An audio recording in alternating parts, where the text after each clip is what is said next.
Okay, I hate to be the bearer of bad news here, but millions of Americans could see their SNAP benefits get cut, and it's happening way sooner than you think.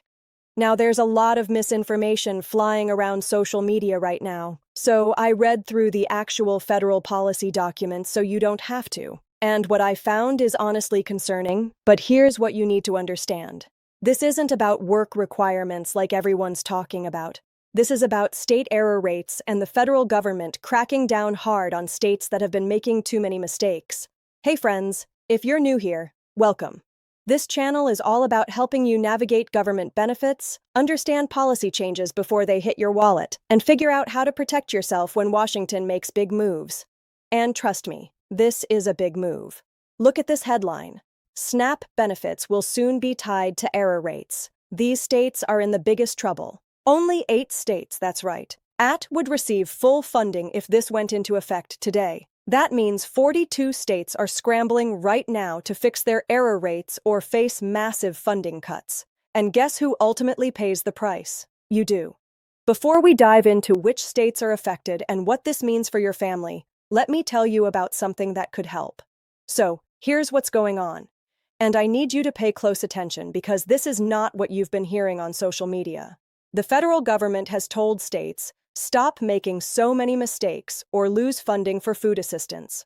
Starting with fiscal year 2028, which actually begins October 1st, 2027, states with an error rate higher than 6% will start losing federal funding for SNAP. Now, you might be thinking, okay, that's 2027. I've got time. But here's the problem. States have to start making changes now to get their error rates down by then. That means cuts could start happening as early as this year or next year. Let me read you what the Congressional Budget Office estimates. States will end up reducing or eliminating SNAP benefits for about 300,000 people. Subsidies through child nutrition programs could also decrease by about 96,000 children. 300,000 people, 96,000 children. Those aren't just statistics. Those are real families who could lose food assistance. Let me show you the actual numbers, because this is eye-opening. The federal government set the threshold at 6%.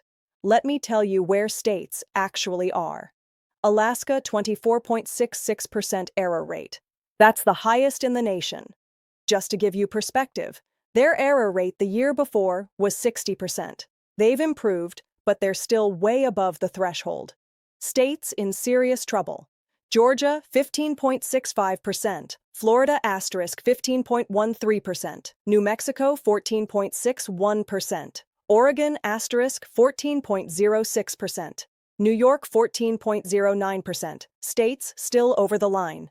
California, 10.98%. Now, everyone talks about California giving away free food, right? But they're still double the federal threshold. Texas, 8.32%. Even Texas, which you'd think would be running a tight ship, is over. Louisiana, 6.62%. Washington State, 6.06%. The few states doing well: Idaho, 3.59%. South Dakota, 3.28%. Wisconsin, 4.47%. Vermont, 5.13%. Only 8 states total would receive full funding if this policy took effect today. Let that sink in. So, what does error rate even mean?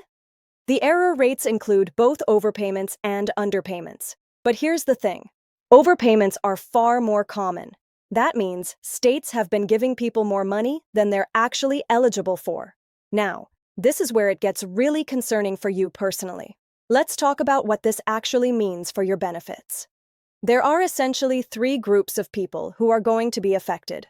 Group 1, people who will lose benefits entirely. These are the 300,000 people the CBO mentioned. These are folks who probably shouldn't have been eligible in the first place based on the strict federal guidelines, but state errors let them slip through. When states audit their roles to reduce error rates, these people will get cut completely.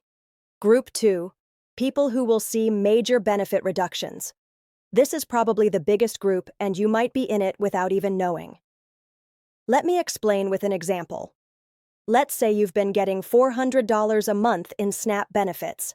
But when the state audits your case, They realize you're only eligible for $300.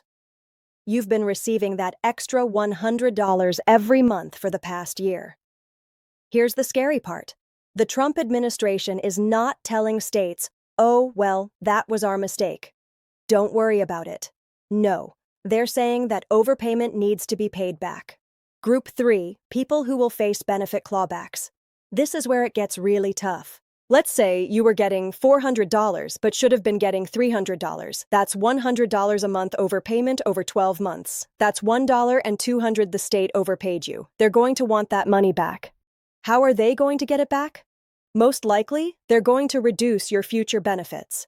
So instead of getting that $300 you're actually eligible for, you might only get $200 or $250 for several months while they recoup the overpayment. The exact percentage will be up to each state to decide. Here's what people keep missing. Yes, fiscal year 2028 starts October 1st, 2027. That's when states officially have to be under that 6% error rate or start losing federal funding. But states can't wait until 2027 to start fixing this. They have to start making changes now. That means 2025 to 2026 states will be auditing cases, tightening eligibility, and potentially starting to reduce or eliminate benefits for people who don't meet strict guidelines. 2027 final push to get error rates down before the deadline. 2028. If states still haven't fixed their error rates, they'll have to cover 5 to 15% of SNAP costs themselves. States with especially high error rates, like Alaska and Georgia, have until 2030 to comply.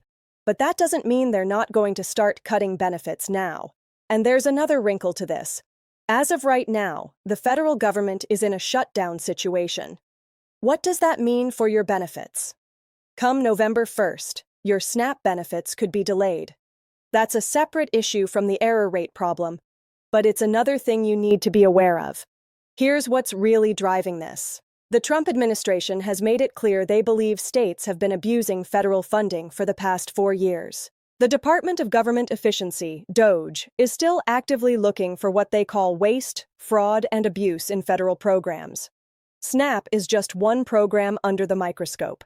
The administration is adamant that states need to return funding that's been misused. And President Trump has made it clear he's not done going after money. He says the federal government is owed. This means SNAP is just the beginning. Other assistance programs are going to face similar scrutiny. Let me be specific about who needs to be most concerned. If you live in these states, pay extra attention. Alaska, Georgia, Florida, New Mexico, Oregon, New York, California, Texas. If you're in any of these situations, your income fluctuates month to month. You recently had a change in household composition. You've been on benefits for several years without reverification. You receive other benefits that might affect SNAP eligibility. Your case hasn't been reviewed recently. The people most at risk are those whose cases might not have been properly verified or who might be receiving slightly more than they're eligible for due to reporting errors or outdated information. Okay, I don't want to leave you completely panicked. Let me share some things that could help. First, if you're currently receiving the correct benefit amount based on accurate information, you should be okay.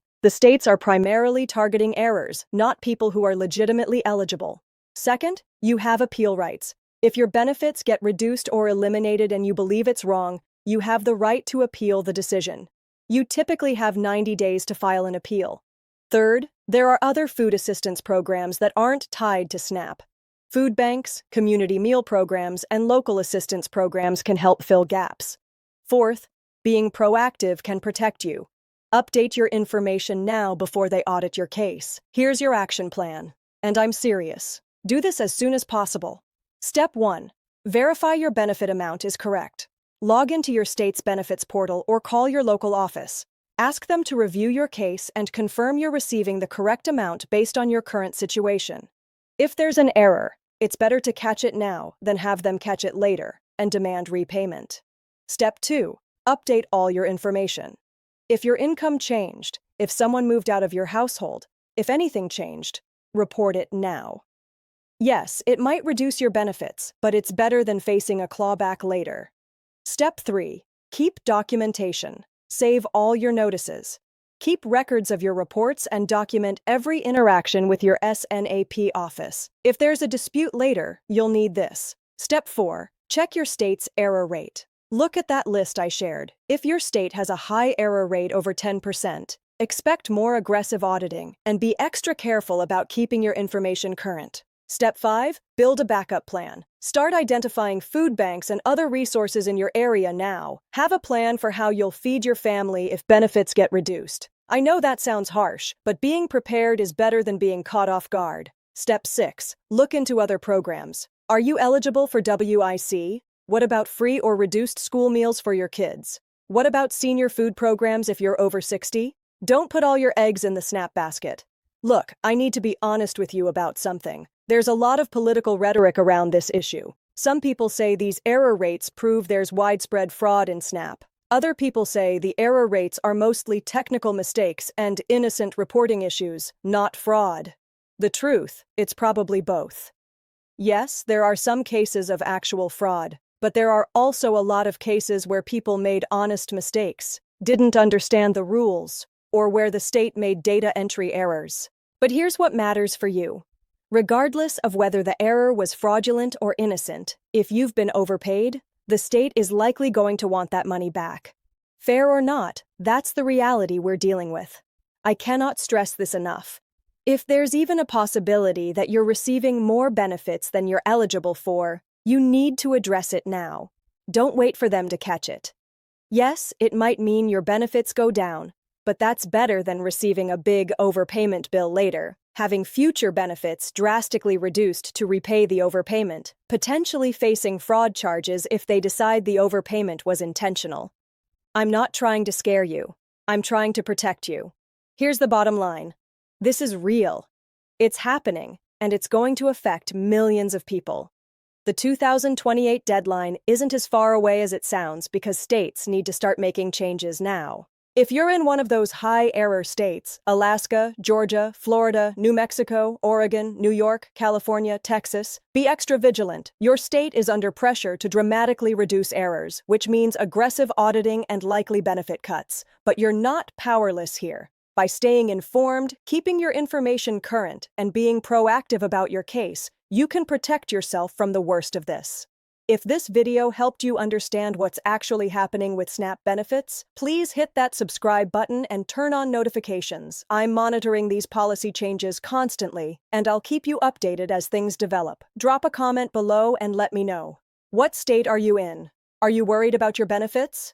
What questions do you have? I read every comment, and your questions help me create better content. Share this video with anyone you know who receives SNAP benefits. This information could literally help them avoid losing food assistance or facing unexpected overpayment demands. And remember, needing help doesn't make you weak. Being smart about protecting your benefits makes you smart.